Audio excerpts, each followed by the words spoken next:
Okay, so this is kind of a more refined version of what I presented earlier. This isn't exhaustive, nor is it like a one-for-one type of situation. It's just a starting point. I'm sure over time it will get edited, and not only edited, but things will be added, better explained, etc. And so there's some information that's on here that isn't explained further. And I did want to make a post about that because what ends up happening is, I don't know, like this feels like very much aimed at the 101 crowd, but I feel like the 101 crowd, some of this is in deeper territory than a 101 crowd is ready for, which already somebody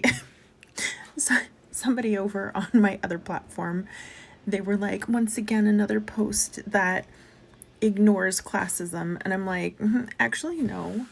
Because they're big mad that I didn't include Beyonce and who was the other person? I can't remember who else. Maybe Oprah. But they were like ignoring classism and how like even people of color can engage. And I'm like, that's well over a 101 level of understanding of this topic and encroaches in the internalized conversation, which that's at least 201 or higher. So know that this is the greater system, and elements of this can be internalized and acted out by people of color, LGBTQ people, which is why it's just the starting point of a conversation. It's not an end all be all. It's not an exhaustive list, and there could be further conversations had, and maybe some of this stuff gets rearranged.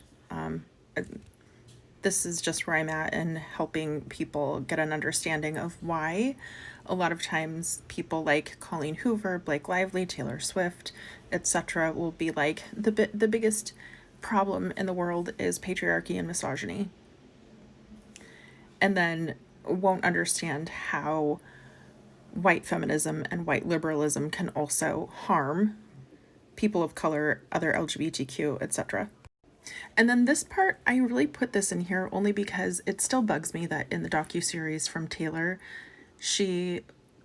it seems to be that she wants to speak the language of social justice, but then when she talks about like, oh, it's a privilege for me to wear these boots, I just want to make a disclaimer that the majority of people who are speaking the language of social justice, especially people who experience this element of the iceberg effect, when we talk about privilege, we're not talking about privilege like the privilege of owning a car or the privilege of owning a home or the privilege of being promoted in a job. We are talking about the privilege that places other people here and keeps us in this area where we will not have the privilege of not being perceived by our obvious race, ethnicity, etc. first, which then pushes us down into this area of the experience of the lack of social justice. So again, just defining that privilege in social justice conversations surrounding race is talking about how this is the area of the iceberg of this culture that protects you from feeling everything else.